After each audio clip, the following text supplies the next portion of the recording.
اللہ سبحانہ وتعالیٰ سارے مسلمانوں کی اصلاح کرتے ہیں، کیونکہ اس واقعے میں ایک فائدہ کیا تھا کہ بہت سے لوگوں کی تربیت ہو گئی.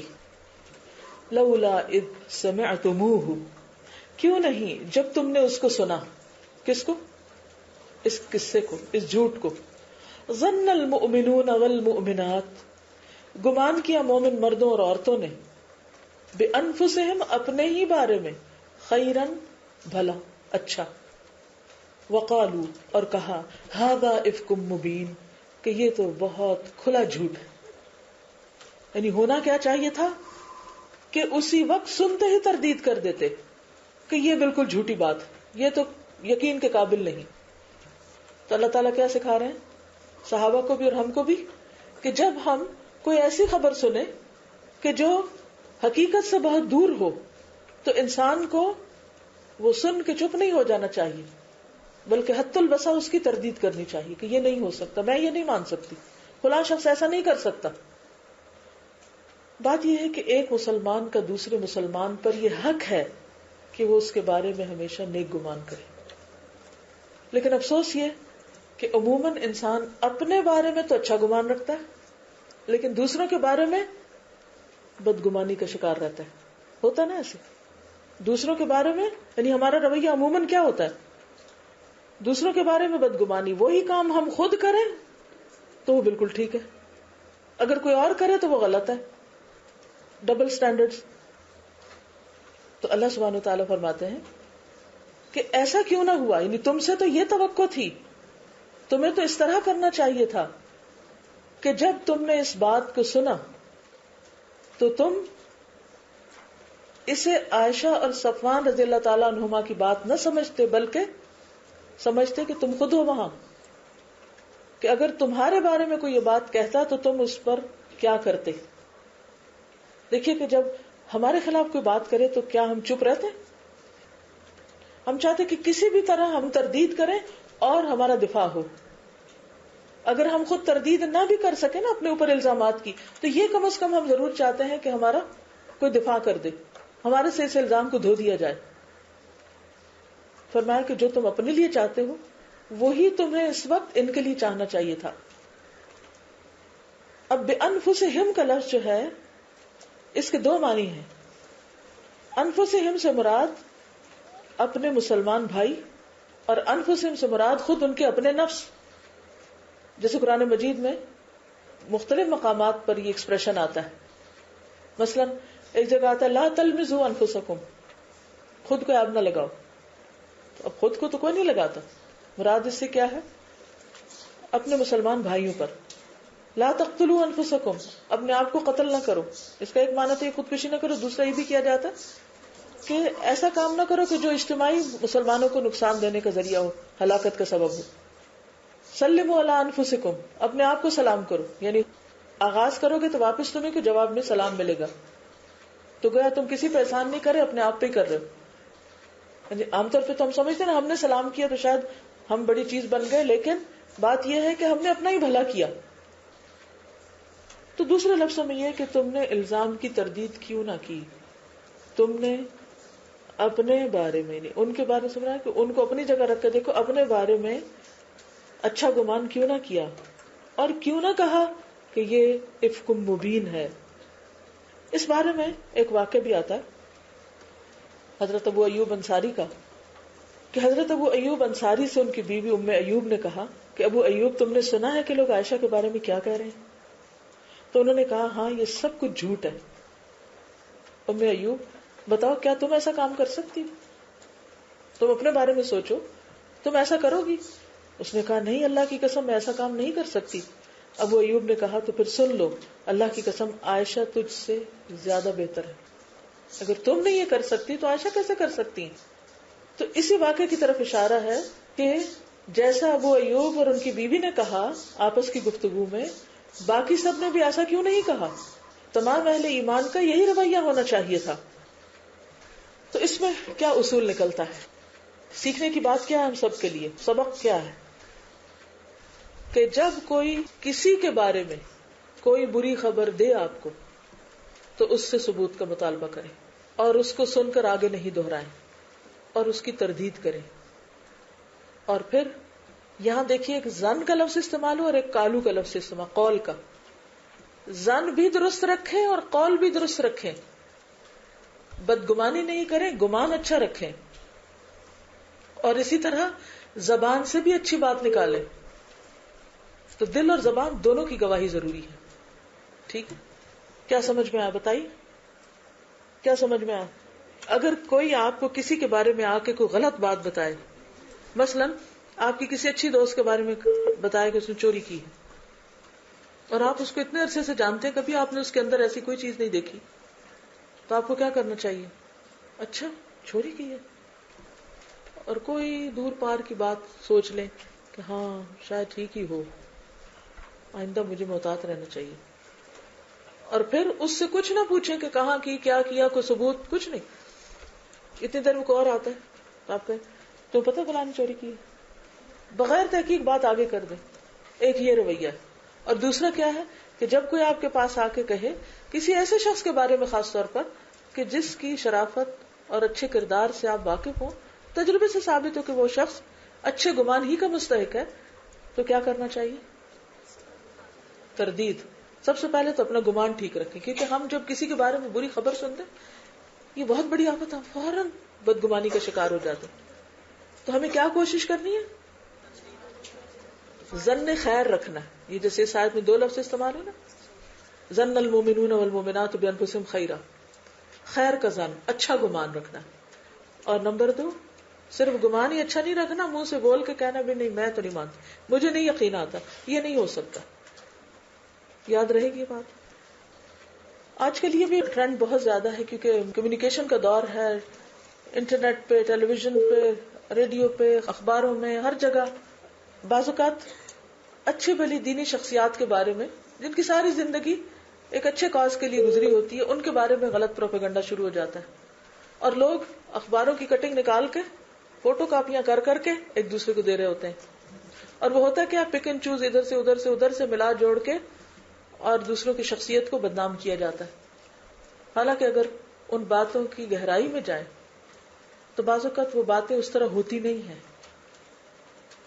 اور اگر کوئی بات ہو بھی، کیونکہ فرشتے تو نہیں رہتے زمین پر، انسان ہے، کوئی بات ہو بھی تو بھی اس کی کوئی ایسی تعویل کر دینی چاہیے اپنے دل میں.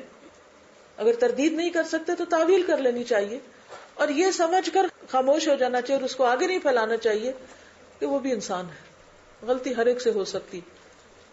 اور اگر ممکن ہو تو اس شخص کو دلیل کے ساتھ لکھ بھیجیں کہ آپ کی غلطی، آپ اس سے باز آئیں. لیکن یہ حق نہیں پہنچتا کہ وہ ہم ساری دنیا میں مشہور کرنا شروع کر دیں. بعض اوقات ہم اپنے ہی ساتھیوں، اپنے ہی بہن بھائیوں، اپنے ہی رشتہ داروں کے بارے میں گواہی نہیں دیتے، اس کی تردید نہیں کرتے کہ یہ نہیں ہو سکتا. اور ایک اور بات یہ ہے کہ شیطان وہاں پر زیادہ حملہ آور ہوتا ہے جو ہمارے ویک پوائنٹس ہوتے ہیں، جن لوگوں سے ہماری کسی قسم کی کوئی نہ کوئی ایسے تعلقات ہوتے ہیں کہ جہاں کوئی، جسے کہتے ہیں جیلسی کہہ لیں یا کچھ اور، کہ جہاں ہم سمجھتے ہیں کہ یہ شخص میرے مقابلے میں آ سکتا ہے، یا یہ اس شخص سے مجھے خطرہ ہے، اس کے بارے میں تو کوئی بات نہ بھی ہو تو بدگمانی کا شکار رہتے ہیں، اور چھوٹی سی بات بھی ہو تو اس کو الٹا ہی رنگ دیتے ہیں. تو اس سوچ کی اصلاح کی بڑی ضرورت ہے. اور اللہ سبحانہ و تعالیٰ اس واقعے کے بعد صحابہ کرام اور اس کے بعد ہم سب کو یہی سبق سکھا رہے ہیں کہ مومنوں کو دوسرے مومنوں کے بارے میں اور مومنون کے علاوہ مومنات کے بارے میں اچھا گمان رکھنا چاہیے. اور اگر ان کے بارے میں کوئی بات ایسی پتہ چلے تو زبان سے بھی اس کی تردید کرنی چاہیے. پھر فرمایا لولا جاءوا علیہ باربعۃ شہداء، وہ اس پر 4 گواہ کیوں نہیں لائے؟ یہ جھوٹ پھیلانے والے، بہتان پردازی کرنے والے 4 گواہ کیوں نہیں لائے؟ فاذ لم یأتوا بالشہداء، پھر جب وہ گواہ نہیں لائے، فاولئک عند اللہ هم الکاذبون، تو یہی لوگ اللہ کے نزدیک وہ جھوٹے ہیں. تو اس سے کیا پتہ چلتا ہے کہ جب کوئی ایسی خبر لائے اس سے کیا مطالبہ کرنا چاہیے؟ گواہ لانے کا. اور جو گواہ نہ لائے وہ خود مجرم ہے. تو فرمایا کہ انہیں گواہی لانی چاہیے تھی جو ان کی بات کی تصدیق کرتی، اور جو گواہ نہیں لا سکا تو وہ خود جھوٹا ہے. تو اس آیت کی روح سے پھر کیا ہوا؟ حضرت حسان حضرت مستح اور حضرت حمنا کو حد قذف لگائی گئی. حد قذف کیا ہوتی ہے؟ پیچھے پڑ چکے ہیں کلام. جی، اور پاک کر دیا گیا. جبکہ منافقین کے جتھے کو چھوڑ دیا گیا، انہیں کچھ نہیں کہا گیا. اس میں سیکھنے کی کیا بات ہے؟ مثلا آپ کا بچہ کسی اور بچے کے ساتھ کوئی لڑائی کر رہا ہے، قصور آپ کے بچے کا بھی ہے کچھ اور دوسرے کے بھی ہے، تو آپ کیا کریں گے؟ اپنے بچے کا دفاع کر لیں گے اور دوسرے کو بدنام کر لیں گے؟ نہیں. جو سمجھدار ہوگا وہ اپنے بچے کو تو کھینچے گا، اس کی تو اصلاح کرے گا، یا اس کی تو پٹائی بھی کر سکتا ہے، اور دوسرے کے بچے کو چھوڑ دے گا. جبکہ ہم اس کے برعکس کرتے ہیں. بعض اوقات جو قریب ترین لوگ ہوتے ہیں ان کے ساتھ انسان زیادہ سختی کا معاملہ کرتا ہے، کیونکہ ان پر یہ اعتماد ہوتا ہے، ان پر یہ تسلی ہوتی ہے کہ یہ سختی کو سہ لیں گے، کیونکہ یہ مخلص ہیں. کیونکہ جو شخص مخلص ہوتا ہے وہ برداشت بھی کرتا ہے آپ کو، اور جو مخلص نہیں ہوتا اس کا طرز عمل مختلف ہوتا ہے. یہ 3 صحابہ کرام سچے مومن تھے.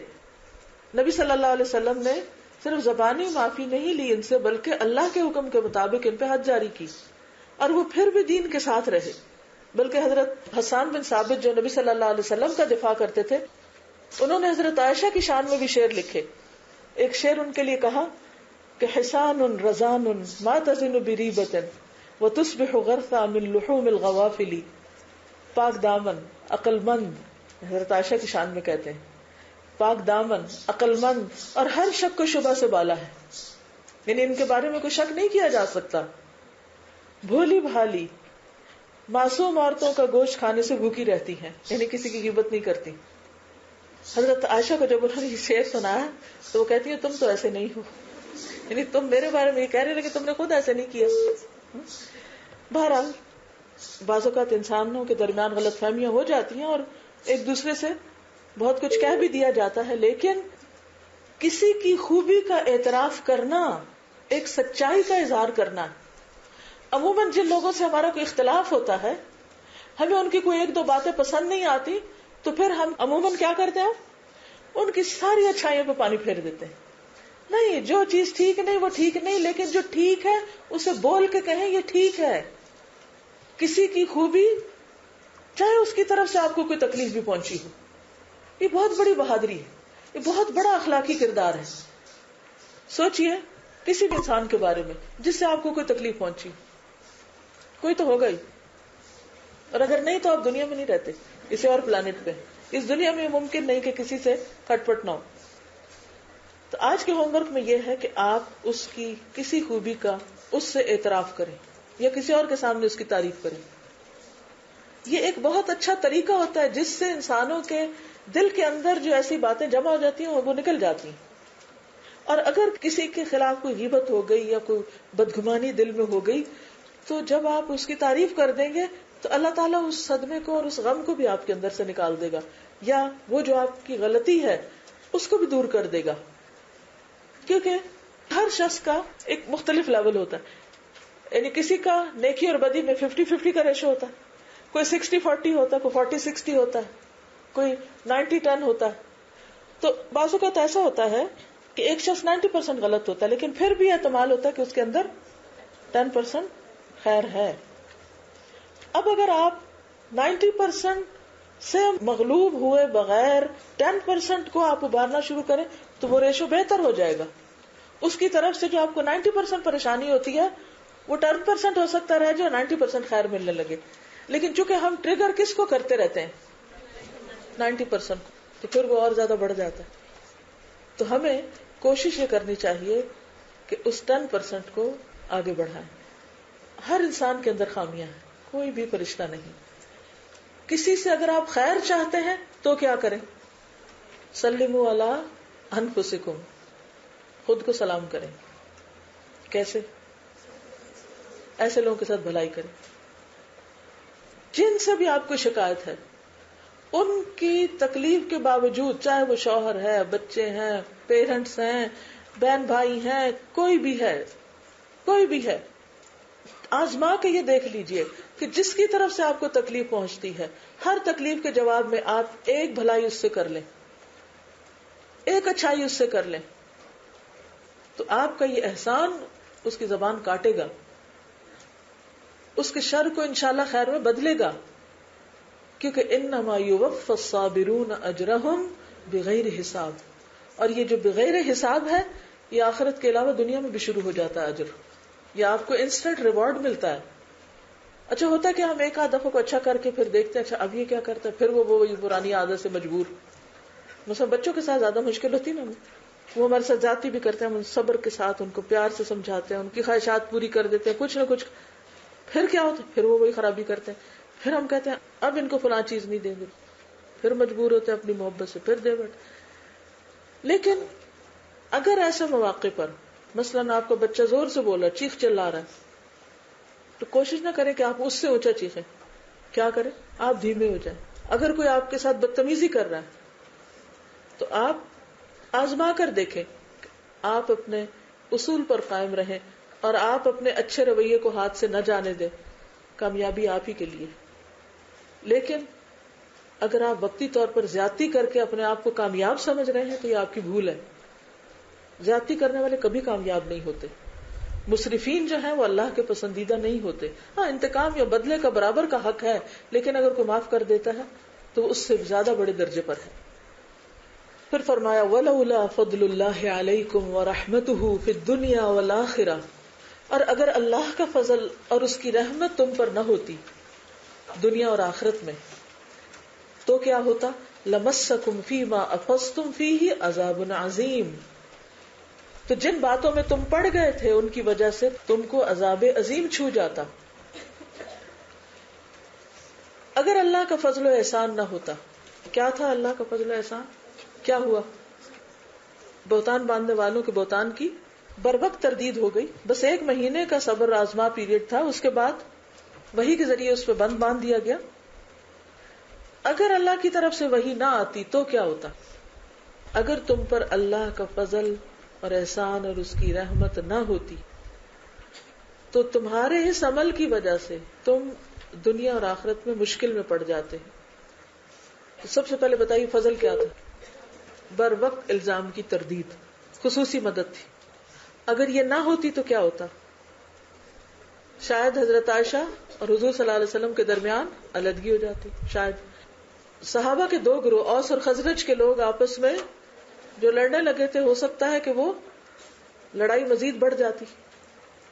مدینہ کے مخلص مسلمان بھی گروہ بندی کا شکار ہو جاتے، کیونکہ ایک طرف وہ لوگ تھے کہ جو الزام لگا رہے تھے اور پورے کنونسڈ ہو کر، اور دوسری طرف وہ لوگ تھے کہ جو کچھ تردید کر رہے تھے اور کچھ خاموش تھے. اگر یہ صورتحال دیر تک اسی طرح برقرار رہتی تو پھر کیا ہوتا؟ مسلمانوں کی قوت اور ان کی جو اخلاقی بلندی تھی وہ بکھر کر رہ جاتی. قوت بکھرنے سے کیا تھا؟ کوئی دشمنوں کو مقابلہ نہیں کر سکتے تھے. اخلاقی بلندی کے جانے کا نقصان کیا تھا؟ کہ وہ دنیا کے سامنے وہ پیغام نہ پہنچا سکتے کہ جس میں وہ کامیاب ہوئے نبی صلی اللہ علیہ وسلم کے بعد پہنچانے میں. کیونکہ جب آپس میں لڑتے ہیں نا لوگ، تو وہ جب دوسرے کو اچھی بات بتانے لگتے ہیں تو لوگ کیا کہتے ہیں؟ پہلے آپس میں تو ٹھیک ہو جاؤ، پھر ہمیں نصیحتیں کرنا. ایسے لوگوں کی نصیحت، ایسے لوگوں کی تعلیم، تبلیغ اور واعظ جو ہے وہ بھی زیادہ مؤثر نہیں ہوتا. اگر صحابہ کرام اس حالت میں دین کے پیغام کو آگے لے کے بھی جاتے تو اس میں بھی برکت نہ ہوتی. آپ دیکھیں کہ بعد میں بھی اگرچہ صحابہ میں اختلاف ہوئے، لیکن دین سے باہر جو لوگ تھے یعنی غیر مسلموں کے سامنے وہ پھر متحد تھے، وہ آپس میں ایک تھے. پھر آپ دیکھیے کہ اور کیا ہوا. دنیا میں بھی رحمت، صحابہ کو توبہ کی توفیق ہوئی. آخرت کی رحمت کہ اللہ تعالیٰ نے معاف کر دیا. اور یہ جو لفظ ہے نا فیما افضتم، اس کے اوپر بھی غور کیجیے. فاض و یفیض و فیض، فاض الماء کا معنی ہوتا ہے کسی جگہ سے پانی کا اچھل کر نکلنا، آنسوؤں کا چھلکنا. تفیض من الدم. اور افاظ فی الحدیث کا معنی ہوتا ہے بات سے بات نکالتے ہوئے کہیں سے کہیں جا پہنچنا، بات کا بتنگڑ بنانا. یعنی جو باتیں کیا سے کیا شکل اختیار کر گئی ان کی وجہ سے تمہیں بہت مشکل پڑتی. اس سے سبق کیا ہے؟ نتیجہ کیا نکلتا ہے کہ انسان کو کبھی بھی بے بنیاد باتوں کو نہیں پھیلانا چاہیے، جھوٹے پروپیگنڈے کی زد میں نہیں آنا چاہیے، اور اس کی نشر و اشاعت جرم عظیم ہے جس کا نتیجہ عذاب عظیم ہے۔ منافقین نے کیا کیا تھا؟ جھوٹا پروپیگنڈا، تو اس کے نتیجے میں ان کے لیے کیا بشارت ہے؟ عذاب عظیم کی۔ لیکن اہل ایمان کے ساتھ اللہ سبحانہ و تعالیٰ نے اپنا فضل اور رحمت، ان پر اپنا فضل اور رحمت کیا، اور وہ کیا تھا؟ ان کو معاف کر دیا اور الزام کی تردید کر دی۔ پھر اس حال کو بتایا جا رہا ہے کہ یہ جھوٹا پروپیگنڈا کس طرح پھیل رہا تھا۔ فرمایا اس تلقونہ، جب تم اس کو لیتے جا رہے تھے، بِأَلْسِنَتِكُمْ، اپنی زبانوں کے ساتھ، یعنی ایک بات سنتا تو اس کو اپنے تک نہ رکھتا، اسے آگے بتا دیتا۔ تو تلقی ہوتا ہے کسی سے کوئی بات اخذ کرنا، کہیں اور بھی قرآن مجید میں استعمال ہوا، فَتَلَقَّى آدَمُ مِن رَبِّهِ كَلِمَاتٍ فَتَابَ عَلَيْهِ، وہی لفظ تلقا۔ حضرت عائشہ کہتی ہیں کہ یہ ولق الکذب سے ہے، جس کا معنی ہوتا ہے ایسا جھوٹ جسے بولنے والا مسلسل بولتا رہے، یعنی تم اپنی زبانوں سے اس جھوٹ کو مسلسل پھیلا رہے تھے، ایک سے دوسرے، دوسرے سے تیسرے تک بات پھیلتی چلی جا رہی تھی۔ وَتَقُولُونَ بِأَفْوَاهِكُمْ مَا لَيْسَ لَكُمْ بِهِ عِلْمٌ، اور تم اپنے منہوں کے ساتھ وہ کہہ رہے تھے جس کا تمہیں علم نہیں تھا، بے بنیاد بات آگے پھیلا رہے تھے۔ وَتَحْسَبُونَهُ هَيِّنًا، اور تم اس کو معمولی سمجھ رہے تھے، کس کو؟ اس الزام کو، اس بہتان کو۔ وَهُوَ عِندَ اللَّهِ عَظِيمٌ، اور وہ اللہ کے نزدیک بہت بڑا تھا۔ تم اسے چھوٹی بات سمجھ کے آگے پھیلا رہے تھے، حالانکہ اللہ کے نزدیک یہ بہت بڑی بات تھی۔ تو اس سے ہمیں یہ پتہ چلتا ہے کہ بلا تحقیق باتوں کو آگے نہیں پہنچانا چاہیے، کوئی بھی بات محض ظن یا وہم اور گمان کی بنیاد پر آگے نہیں پھیلانی چاہیے۔ قرآن پاک میں آتا ہے نا، وَلَا تَقْفُ مَا لَيْسَ لَكَ بِهِ عِلْمٌ إِنَّ السَّمْعَ وَالْبَصَرَ وَالْفُؤَادَ كُلُّ أُولَئِكَ كَانَ عَنْهُ مَسْئُولًا۔ دو طرح کی باتیں ہوتی ہیں، ایک وہ باتیں ہوتی ہیں کہ جن کو ہم سن کر سوچ میں پڑ جاتے ہیں، غور کرتے ہیں، اینالائز کرتے ہیں، پھر اس کے بعد اس کو آگے پہنچاتے ہیں۔ اور کچھ باتیں ایسی ہوتی ہیں کہ جن کو ہم سنتے ہیں اور وہ ہماری صرف زبان تک ہی ہوتی ہیں، دل تک نہیں جاتی، ہم غور و فکر نہیں کرتے، اور پھر زبان سے ہی پھر آگے دوسری زبان تک لے جاتے ہیں، یعنی کان سے گئی اور زبان سے باہر آ گئی، نیچے نہیں گئی، غور و فکر نہیں کیا ان میں۔ یہ دوسرا طریقہ جو یہ خطرناک طریقہ ہے، اور بہت سے فسادات اسی سے ہوتے ہیں کہ کچھ سنا، امیجن کریں نا کہ آپ نے کچھ سنا، نہ سوچا نہ سمجھا، جھٹ فون ملایا، آگے کر دیا، کوئی بات پڑھی، کوئی تحقیق نہیں کی، فوراً آگے فارورڈ کر دی۔ آج کل فارورڈز کا کتنا رواج ہے، ہاں؟ اس میں بہت سی باتیں، خاص طور پر ایک میل جو بہت زیادہ عام طور پر سپیم ہوتا ہے اور بہت تیزی سے پھیلائی جاتی ہے، اور اس میں ڈھیروں ایڈریسز ہوتے ہیں، وائرس کے الرٹس کہ فلاں نے یہ میسج ریلیز کیا ہے، فلاں وائرس آ رہا ہے اور وہ کمپیوٹروں کو تباہ کر دے گا، اس کو آگے پھیلاؤ۔ بعض میل اس طرح کی آتی ہیں کہ جن کی کوئی حقیقت نہیں ہوتی، اور وہ کہتے ہیں کہ اسپریڈ دا میسج، فوراً آگے پھیلاؤ، اور لوگ بغیر تحقیق کیے اسے فوراً آگے پہنچانا شروع کر دیتے ہیں۔ یہ بھی ایک خطرناک بات ہے۔ حدیث میں آتا ہے کہ ان العبد لیتکلم بالکلمۃ من سخط اللہ لا یرى ان تبلغ ما بلغت یہوی بها فی النار ابعد ما بین المشرق والمغرب۔ اس کا ایک حصہ بخاری سے اور ایک معجم الطبرانی سے، کہ بے شک بندہ ایک ایسی بات بولتا ہے جو اللہ کے غصے پر مبنی ہوتی ہے، یعنی جس پر اللہ ناراض ہوتا ہے، اور انسان کو نہیں پتا ہوتا کہ وہ کہاں تک جا پہنچے گی، اور اس بات کی وجہ سے وہ آگ میں اتنا دور پھینک دیا جاتا ہے کہ جیسے مشرق اور مغرب کے درمیان فاصلہ ہے، یعنی بہت دور آگ میں پھینک دیا جاتا ہے صرف ایک بات کی وجہ سے۔ ایک اور روایت میں آتا ہے کہ لا یلقی بہا بالن، جس کے بارے میں کچھ پرواہ نہیں کرتا، سوچتا نہیں، غور نہیں کرتا۔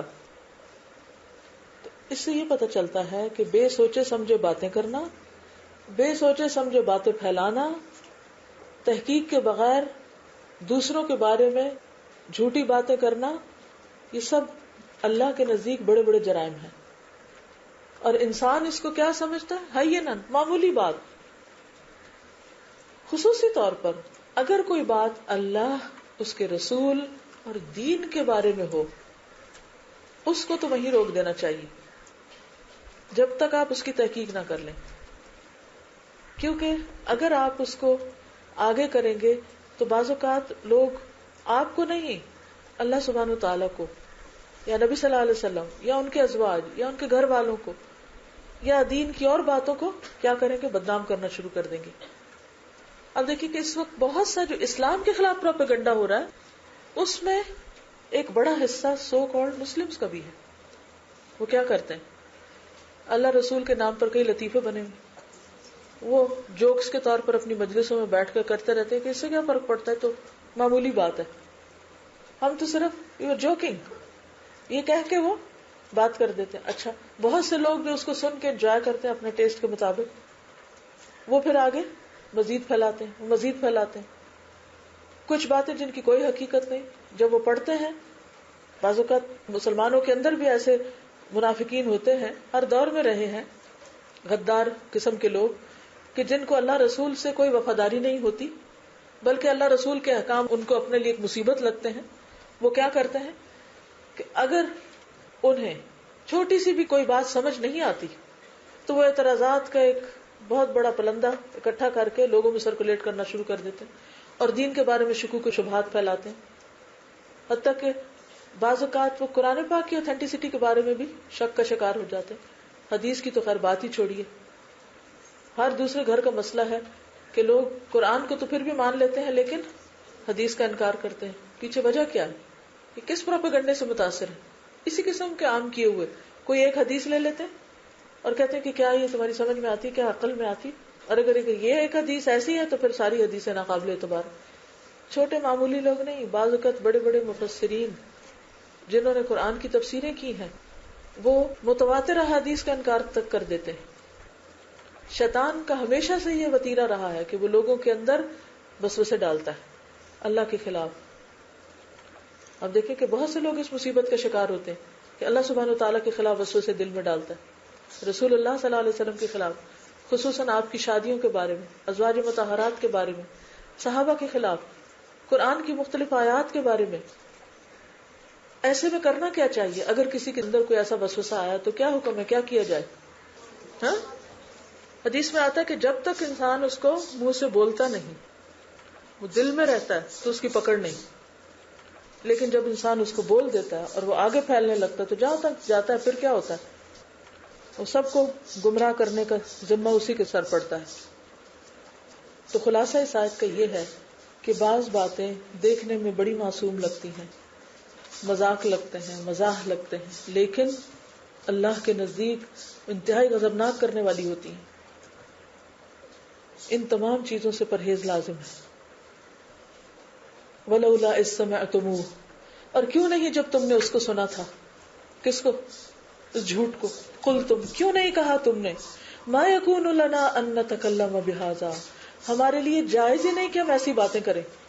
اس سے کیا پتہ چلتا ہے کہ ایک مسلمان سوسائٹی کو کس قسم کی گفتگو نہیں کرنی چاہیے جس میں لوگوں کے بارے میں اسکینڈلز ڈسکس کیے گئے، ان کی عزت کو اچھالا گیا، ان کا مذاق اڑایا گیا یا کسی پر الزام تراشی ہو. سبحانک ھذا بہتان عظیم، تم نے یہ کیوں نہیں کہا کہ پاک ہے تو، یہ بہت بڑا بہتان ہے. یعنی اللہ پاک ہے کہ ایسا رسول بھیجے کہ جس کی بیوی ایسی ہو جو اس قسم کا کام کرے. کیونکہ حضرت عائشہ کی سلیکشن کس نے کی تھی نبی صلی اللہ علیہ وسلم کے لیے؟ اللہ سبحانہ وتعالی نے. حضرت جبریل آئے تھے اور حضور صلی اللہ علیہ وسلم کو خواب میں ریشم میں لپیٹ کے دکھایا گیا تھا. صحیح بخاری میں آپ نے پڑھا ہوگا کہ یہ آپ کی بیوی دنیا اور آخرت میں ہوگی. تو آپ نے فرمایا کہ میں نے اپنے دل میں سوچا کہ اگر یہ اللہ کی طرف سے تو اللہ اس کو کر دے گا. تو پھر خدا نہ خواستہ حضرت عائشہ جن کا انتخاب اللہ نے نبی صلی اللہ علیہ وسلم کے لیے کیا، ان کے بارے میں ایسی بات عام کرنا. تو اس سے یہ بھی پتہ چلتا ہے کہ عام لوگوں کے بارے میں بھی غلط بات کرنا غلط ہے، لیکن خصوصی طور پر اللہ، اس کے رسول، مومنین اور مومنوں میں سے بھی وہ لوگ جو مخلص مومن ہوں، ان کے بارے میں جھوٹی بات کرنا، جھوٹا الزام لگانا اور بھی بڑا جرم ہے. ایک عام انسان پر الزام بھی برا ہے، لیکن کسی دیندار انسان پر الزام اس سے زیادہ برا ہے. اور ایک دیندار انسان کے مقابلے میں کسی صحابی کے بارے میں غلط بات کرنا یہ اس سے بھی بڑا جرم ہے. یعنی جو جس درجے کا انسان ہوتا ہے اس کے خلاف بات اسی درجے کا گناہ قرار پاتی ہے. یعنی اس میں بھی درجہ آ جاتا ہے. قرآن پاک میں اللہ تعالیٰ فرماتے ہیں ان الذین یؤذون اللہ ورسولہ لعنہم اللہ فی الدنیا والآخرہ. جو لوگ اللہ اور اس کے رسول کو اذیت دیتے ہیں اللہ نے ان پر دنیا اور آخرت میں لعنت بھیجی. تو ایسی بات منہ سے بھی نہیں نکالنی چاہیے. اس بارے میں امام مالک نے ایک بہت سخت بات کہی ہے. امام مالک رحمت اللہ علیہ کہتے ہیں جو نام نہاد مسلمان حضرت عائشہ رضی اللہ تعالی عنہا پر بے حیائی کا الزام عائد کرتا ہے وہ کفر کا ارتکاب کرتا ہے، کیونکہ وہ اللہ کی اور قرآن کی تکذیب کرتا ہے.